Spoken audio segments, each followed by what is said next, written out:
يا مساء الفل، عاملين إيه؟ كل سنة وأنتم طيبين. النهارده 15 رمضان، يعني يا رب دايمًا كده يكمّلوا علينا دايمًا بالخير والسعادة، وكل سنة وأنتم طيبين، وكل الأمة الإسلامية دايمًا تكون بألف خير. النهارده الفيديو ده المفروض كان ينزل أول يوم رمضان، كنت عاملاه إن إحنا بنوفّر شوية من أسعار اللحوم، فلمّا يكون عندنا طبعًا 2 كيلو أو 3 كيلو من اللحمة نقدر إن إحنا نقسّمهم لوجبات تقضّينا كل الشهر أو طول الشهر.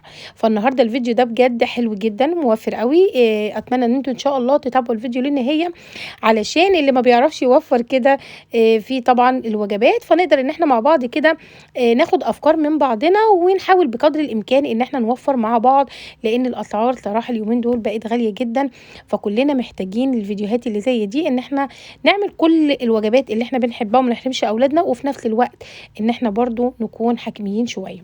أتمنى تتابعوا الفيديو للنهاية، ولايك وشير واشتراك ليّا، ويالّا بينا بقى مع بعض نشوف هنعمل إيه. أول حاجة أنا طبعًا مقاطعة هنا 3 كيلو ونص من اللحمة. إحنا بنجيب اللحمة وبنعملها طبعًا أطباق كده، نقسّمها لأطباق على حسب ما إحنا حابين، نعمل بقى منها كباب حلة، نعمل منها شاورما، نعمل منها أكلات دسمة، المهم بتكون متوفرة عندنا في البيت. فالقطعة دي لوحدها 2 كيلو، طبعًا أنا باجيبها كده باقطّعها بمزاجي، وكمان جبت هنا كيلو ونص من الريش طبعًا بدون عضم. لو أنتِ حابة إن أنتِ تاخديها بالعضم بقى هتشويها أو كل الكلام ده، ما فيش مشكلة، لكن أنا طبعًا مقطّعاها كده بدون عضم من الريش للأكلات الدسمة، أو لأصحاب المزاج بقى اللي بيحبوا ياكلوا طبعًا لحوم دسمة واللحوم بيضا. المهم بقى هنقطّعها كده، نجيب ال2 كيلو، هابدأ أول طبق. هي طبعًا متلجة شوية لإن أنا كنت قاطعاها بالليل، ويا دوبك حطيتها كده في الفريزر، ما كمّلتش حوالي 10 ساعات، هي ما جمدتش أوي. أنا طبعًا ما باحبش اللحوم تفُك وارجع إن أنا أحطها في التلاجة تاني، لإن ده طبعًا بيبقى غلط جدًا. لكن لمّا جبتها بقى فحبيت إن أنا إيه، ما كنتش قادرة أصوّر في اليوم ده، سِبتها كده لحد تاني يوم الصبح، وبدأت إن أنا أخرّجها، يا دوبك إن هي فكِّت حاجات بسيطة. هنعمل أول طبق كده، نعمل طبق من اللحمة الشرايح. أنا باحب كده اللحمة الشرايح باعملها بدبس رمان وصويا صوص كده، باشوّحها على الجريلا وبيبقى طعمها حلو جدًا مع روزماري، بيبقى وجبة جميلة جدًا. فأنا قطّعت كده حوالي 6 قطع 6 قطع من الشرايح، يعني حوالي نُص كيلو. أنا طبعًا أفراد الأسرة عندي 4 أفراد، فإحنا طبعًا باعمل على حسب الكمية أو على حسب الأفراد اللي هي هتاكل، ما باعملش أطباق كبيرة علشان ما بيفيضش مني لحمة وارجع إن أنا أسخّنها وكل الكلام ده. فأنتِ اعملي الوجبات على حسب الأشخاص اللي موجودة علشان ما يفيضش منِّك لحوم، والدنيا غلا طبعًا. اللحمة بالمناسبة عندنا اللحمة ب270 جنيه كيلو، فبقدر الإمكان نقدر إن إحنا نوفّر على قد ما نقدر. تاني طبق هنا أنا هاعمل هنا طبق برضه طبعًا السليق. لمّا بتيجي تسلقي اللحمة أنا باقطّع القطع كبيرة كده برضه حوالي نُص كيلو. أنا حطيت هنا 4 قطع كبار، 4 قطع كده كبار مش صغيرين، وكمان حطيت فيها قطع من الدهن كده للشوربة. يعني هم دول طبعًا بيبقى اللحمة هنا حمرا صافية، ما بتدّيش الدسامة بتاعة الشوربة علشان تقدري إن أنتِ تعملي أكل حلو. ده تاني طبق. طبعًا هاجيب كده حوالي برضه يعني أقل من نُص كيلو، وهاعمل بقى طبق كده أعمل بيه شاورما، أو تقدري إن أنتِ تعمليه كباب حلة. فهنقطّع بقى دلوقتي الكباب الحلة، نقطّع كده المكعبات الصغيرة. طبعًا كباب الحلة المفروض إن إحنا نعملها بلحمة حمرا صافي، لكن أنا عادي ما بتفرقش معايا إن أنا باعملها بلحمة بيكون فيها قطع من البيض عشان كمان تدّيكِ طعم حلو جدًا مع البصل. طبعًا كباب الحلة ما بيتعملش غير بالبصل، بدون طبعًا إن إحنا نحط عليه شرايح من الفلفل وكل الكلام ده، هو بصل وتوابل. ده للي بيحبوا يعملوا شرايح طبعًا كباب الحلة. طبعًا اتفرّجوا على الفيديو اللي قبل الحلقة دي، هتتفرّجوا على فيديو كباب الحلة حلو جدًا بجد، وسهل وسريع وفي منتهى الجمال. أنا هنا عملت برضه طبق أقل من نُص كيلو، يعني ما يغركوش كده. طبعًا الطبق هو ده بيبقى أقل من نُص كيلو.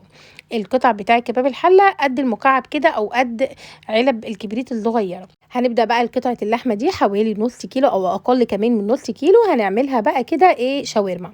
قطّعتها لنُصين هنا، أهم حاجة السكينة تكون حامية، وناخد بالنا كويس جدًا وإحنا بنقطّع اللحوم علشان ما تقطعش طبعًا صابعنا، أو ما تعورناش. فهابدأ بقى إن أنا أقطّعها كده رفيّعة جدًا. الشاورما هنا هنقطّعها كده بالراحة رفيّعة جدًا، ولو السكينة مش مساعداكِ زي كده، فأنا بابدأ إن أنا بعد ما باقطّعها رفيّع باجيب المخرطة بتاعتي، وابدأ إن أنا أخرطها أكني باخرط ملوخية لحد ما بانعّمها، وبتبدأ بقى إن أنتِ تحطيها في الأطباق. اعملي بقى طبق كده شاورما حلو جدًا مع بطاطس محمرة، شوية مكرونة محمرين، بتبقى طبعًا وجبة. أهم حاجة حاجة نعمل لأولادنا الوجبات اللي هم بيحبوها. الأولاد اليومين دول مش زي زمان ولا زينا لمّا كنا بناكل أي حاجة، دلوقتي هم اللي بيشترطوا إحنا بنسأل أنتم تاكلوا إيه النهارده؟ فإحنا بنمشي بمزاجهم هم، مش بنمشي ما بنمشيش بمزاجنا إحنا، لأ إحنا بنعمل لهم الأكلات اللي هم محتاجينها. وكمان قطّعت جنبيها حبّة كده من الدهن، الدهن ده حلو جدًا بينزل كده في الصوص بجد. وأقول لِك على فكرة حلوة في آخر الفيديو، تقدري إن أنتِ تعملي بيها الدهن بطريقة سهلة جدًا، سواء هتعملي بيها كفتة، سواء هتعملي بيها طبعًا أكل دسم أو شاورما. هاقول لِك على طريقة حلوة جدًا لو حتى هتخزّني كمان الدهن. أنا باخزّن الدهن عندي في أطباق بيفضل معايا طول السنة. جِبت بقى هنا طبعًا قطعة الريش دي، هي طبعًا هنا أنا قُلت لكم في أول الفيديو إن الريش دي بدون عضم، تقدري برضه إن أنتِ تشويها، لكن هم أصحاب المزاج العالي اللي بيحبوا بقى الأكل الدسم كده، لإن هي بتبقى طبقات كده، طبقة بيضا، طبقة حمرا زي ما أنتم شايفين. فباعمل الطبق الكبير ده لمّا يكون عندي ضيوف، باسيبه كده طبق جانبي وباكتّر فيه شوية لو مثلًا جالي ضيوف أو جالي طبعًا أفراد زيادة، يعني أصحاب أولادي سواعي بييجوا وأنا باعمل أكل، فباطلّع بقى بزيادة. وكمان عملت الطبق ده الطبقين دول أخدوا طبعًا كيلو وربع من اللحمة، أو أخدوا كمية اللحمة اللي هي الريش، هم أخدوا الطبق دول، لإن هي كانت حوالي كيلو ونص، وطبعًا كانوا حاطين كمان يعني كان حوالي كيلو وربع كمان، ومكمّل لي طبعًا بقطعة لحمة تانية، فهُم يا دوبك كيلو وربع فعملتهم في طبقين. هناخد بقى القطعة دي مع حبة الدهن دي ونبدأ إن إحنا نفرمها. طبعًا ما ننساش إن إحنا وإحنا بنخلّي اللحمة بتاعتنا لازم نعمل فيها حبة كده مفرومين، نعمل بيها طبعًا مكرونة بالبشاميل، نعمل بيها جلاش باللحمة المفرومة، نصبّعها كفتة.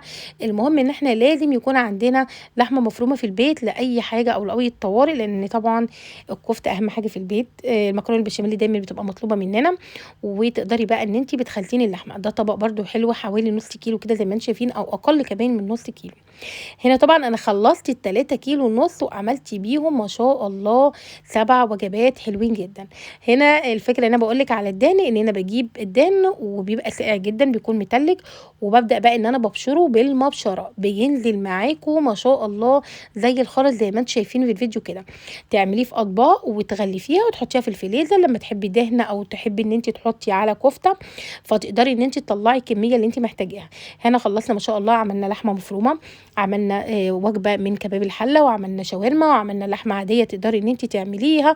عملنا كل الوجبات اللي أنتم ممكن تتخيلوها، عملنا 7 وجبات يعتبر أو 8 كمان وجبات، لإن هنا طبق الريش ده أخد مني كيلو ونص، فممكن نقسمه كمان على 2 لو جه في يوم أنا هنطلّعه ما يكونش في حد يعني أفراد كتيرة، فتقدري إن أنتِ تعمليه على مرتين. أتمنى بجد إن الفيديو النهارده يكون خفيف على قلبكم، كترت معاكم في الكلام، وأتمنى إن شاء الله إن الفيديو يكون بجد مستفيدين منه. وأشوفكم بقى في حلقة جديدة وفيديو جديد من حلقات هبة TV. أشوفكم إن شاء الله على ألف خير.